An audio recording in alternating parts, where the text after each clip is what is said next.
आप सबका स्वागत है आपके channel study with Firoz Saifi में। और आज हम आपके सामने लेकर आए हैं जेएनयू एडमिशन प्रोसेस के बारे में। ये वीडियो है।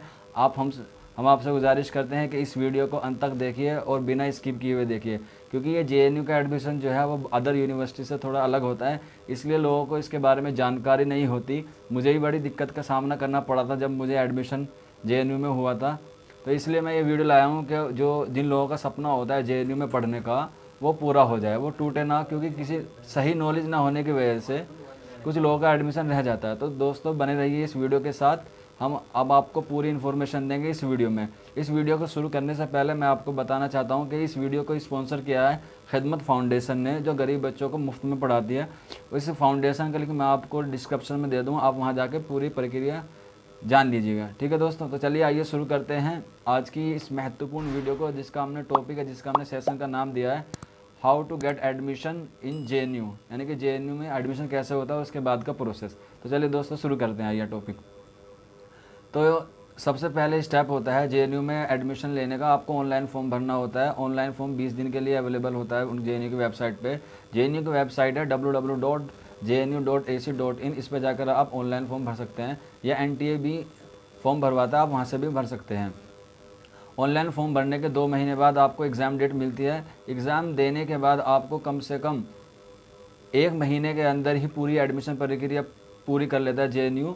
एडमिशन के बाद 1 हफ्ते बाद आपका रिज़ल्ट आ जाता है, और रिज़ल्ट आने के 2-3 दिन बाद ही आपको मेरिट देखने को मिल जाती है। इसकी मेरिट कम से कम 80% जाती है, कुछ कोर्सों में 90% भी जाती है। तो आप अपनी मेहनत को इतनी अच्छी रखें कि इसकी जो एडमिशन की मेरिट लगे, उसमें आपका नंबर आ जाए। और एक बात बहुत ध्यान रखने वाली बात है कि जेएनयू में ज़्यादातर कोर्सों में सिर्फ एक ही मेरिट आती है, दूसरी मेरिट के चांसेस बहुत कम होते हैं। तो हम उम्मीद करते हैं कि आपका नाम इस मेरिट में आ जाए, तो इसलिए आप ज़्यादा मेहनत कीजिए। आपसे फिर ऑनलाइन प्रक्रिया करवाते हैं, क्योंकि जेएनयू में कोई भी पेपर वर्क नहीं किया जाता। तो जेएनयू में जब आपका मेरिट में नाम आ जाता है तो आपसे एक फॉर्म और भरवाते हैं, और उस फॉर्म में आपके सारे डॉक्यूमेंट्स फिल करवाते हैं, और आपको वो डॉक्यूमेंट सारे स्कैन करके अपलोड करने होते हैं। मैं उन सारे डॉक्यूमेंट्स की लिस्ट आपको डिस्क्रिप्शन में दे दूंगा। फिर भी मैं आपको ओरली बता दूं, 10th की, 12th की, ग्रेजुएशन की और पीजी की, अगर जो आप एमफिल या पीएचडी में एडमिशन लेना चाहते हैं, उसके सबके डॉक्यूमेंट्स की लिस्ट रखें अपने पास, और 4 सेट बना के रखें और सबकी फ़ोटोकॉपी करके रखें। इसके अलावा आपको इनकम सर्टिफिकेट, कास्ट सर्टिफिकेट और मेडिकल सर्टिफिकेट, ये भी जो होते हैं, ये डॉक्यूमेंट्स भी आपको रखने होते हैं। आधार कार्ड, अपनी आइडेंटिटी कार्ड, और फ़ोटो भी जो करंटली आपके पासपोर्ट साइज़ में हो, और ज़्यादा अच्छा हो कि आपको जो बैकग्राउंड हो फ़ोटो का वो वाइट हो। जैसे ही आपको डॉक्यूमेंट भर जाते हैं तो फिर आपको काउंसलिंग के लिए बुलाया जाता है। काउंसलिंग के लिए मोस्टली 3 दिन देते हैं जेएनयू वाले। 3 दिन में आपकी काउंसलिंग पूरी कर ली जाती है। काउंसलिंग का मतलब ये है कि जब आपको प्री इनरोलमेंट में अपने डॉक्यूमेंट्स भरे होते हैं, अपलोड किए होते हैं, तो उसको काउंसलिंग डेट बोलते हैं। उसका आपको कूपन मिलता है। कूपन के अकॉर्डिंग आपको काउंसलिंग डेट मिल जाती है। जैसे ही आपको काउंसलिंग डेट मिलती है तो आपको जेएनयू में जाके अपनी एडमिशन प्रक्रिया पूरी करनी होती है। तो जेएनयू में पहुंचने के लिए सबसे पहले आपको दिल्ली जाना होता है। जैसे आपको पता है कि जेएनयू दिल्ली में स्थापित है, तो दिल्ली में जेएनयू दिल्ली तो बहुत बड़ी है। अब दिल्ली में कहाँ, तो मैं हरोली में जेएनयू स्थापित है। तो उसके लिए आपको मुनीर का गेट नंबर 3 से बाहर आना पड़ेगा, और वहाँ से आपको बाय बस या बाय ऑटो जाना होता है। 615 या 621 आपके लिए सीधा कैंपस में जाती है। जेएनयू पहुंचने के बाद सबसे पहले आपको वहाँ पे एंट्री करनी होती है। एंट्री करने के बाद जब आपको एडमिशन सेल में जाना होता है, एडमिशन सेल बहुत बड़ा होता है, कम से कम 7 चैम्बर होते हैं। 7 चैम्बर से आपको हो गए, 7 चैम्बर में आपको जाने के बाद ही आपको जेएनयू में एडमिशन मिलता है। तो आप घबराए ना कि इतना लंबा प्रोसेस है कि कैसे होगा, लेकिन बहुत ईजिली हो जाता है। इसलिए वो भारत की सर्वश्रेष्ठ यूनिवर्सिटी में गिनी जाती है। और वहाँ पे खाने पीने का इंतज़ाम भी बहुत अच्छे से रहता है, लेकिन आपको वहाँ चार्ज करना होता है। पेंसिल, फ़ोटोकॉपी, एफिडेविट वगैरह सब वहाँ पे आपको अवेलेबल मिल जाते हैं, तो आपको घबराने की ज़रूरत नहीं होती है। तो आप जेएनयू के एडमिशन प्रोसेस में जब आप एडमिशन लेने जाते हैं तो अपने सारे डॉक्यूमेंट्स साथ रख के लेके जाएँ। और जब आपको एडमिशन के लिए बुलाया, आपको कास्ट सर्टिफिकेट का वेरिफिकेशन कराना होता है, चाहे आप कोई सी भी कैटेगरी से बिलोंग करते हो। उसके बाद आपको जो डॉक्यूमेंट्स फिल किए थे प्री इनरोलमेंट भरते वक्त, उनके सबके 4 सेट आपको घर से बना के ले जाने होते हैं, और ओरिजिनल डॉक्यूमेंट्स भी आपको अपने साथ रख के लेके जाने होते हैं। अब बाई चांस आप किसी सेट कम है तो आप परेशान ना हो, वहाँ पे आपको फ़ोटोकॉपी की अवेलेबल हो जाती है। जैसे ही आप कास्ट सर्टिफिकेट का वेरिफिकेशन करा लेंगे, उसके बाद आपको दूसरे चैम्बर में जाना होता है, जहाँ पर आपको वो एडमिशन प्रक्रिया का अगला स्टेप करवाते हैं। आपने एडमिशन प्रक्रिया कर ली, उसके बाद आपके डॉक्यूमेंट वेरिफिकेशन होता है ओरिजिनल। वे आपके सारे डॉक्यूमेंट्स ओरिजिनल चेक करते हैं, 10th 12th graduation, I card और UG PG की सारी डिग्री आपसे वे चेक करते हैं। उसके बाद जब आपको एडमिशन डॉक्यूमेंट वेरिफिकेशन हो जाता है, उसके बाद वो आपको एडमिन भेजते हैं। एडमिन पर आपको आई कार्ड इश्यू होता है। आई कार्ड इश्यू होने के बाद आपसे वहाँ पे आपका एक फ़ोलियो देखते हैं, वो बस फ़ोलियो देखते हैं, आपसे जमा नहीं करते हैं। उसके बाद आपको अपने स्कूल में जाना होता है, जिस भी कोर्सेज़ में आपने एडमिशन लिया है, चाहे आपने सोशल साइंस में लिया हो, साइंस में लिया हो या कोई लैंग्वेज में लिया हो। जैसे ही मान लीजिए आपने MA उर्दू या MA हिंदी या MA रशियन किसी भी लैंग्वेज में लिया है, तो आपको, या आपने UG के किसी भी कोर्स में एडमिशन लिया है जो JNU में एफिलिएटेड है, तो आपको अपने स्कूल में जाके एक फ़ोलियो वहाँ पे सबमिट करना होता है और फिर वहाँ पे आपको कोर्स चुनने पड़ते हैं कि आप कौन से कोर्स में कौन से सब्जेक्ट ले रहे हैं।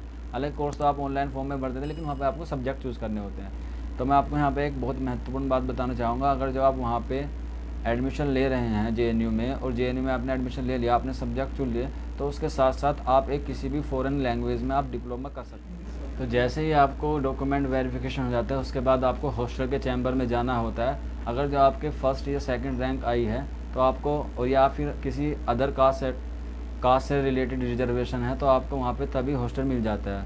ठीक है दोस्तों, अगर जो आपका तीसरा या चौथा नंबर रैंक आई है या आपका सेकंड मेरिट में नाम आया है, तो आपको थोड़ा सा वेट करना होता है हॉस्टल के लिए, लेकिन हॉस्टल मिल जाता है। मोस्टली सभी बच्चों को हॉस्टल मिल जाता है ना इस बारे में कि हमारा नंबर नहीं आया हॉस्टल में, तो उससे परेशान ना हो। आप अपनी अगली एडमिशन की प्रक्रिया और पढ़ाई पर ज़्यादा ध्यान दें।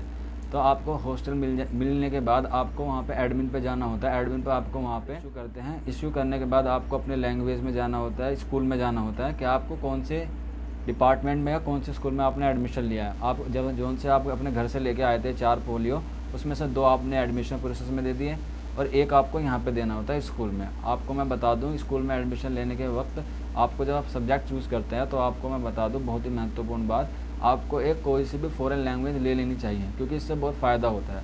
किसी भी फ़ॉरेन लैंग्वेज में आप डिप्लोमा कर सकते हैं।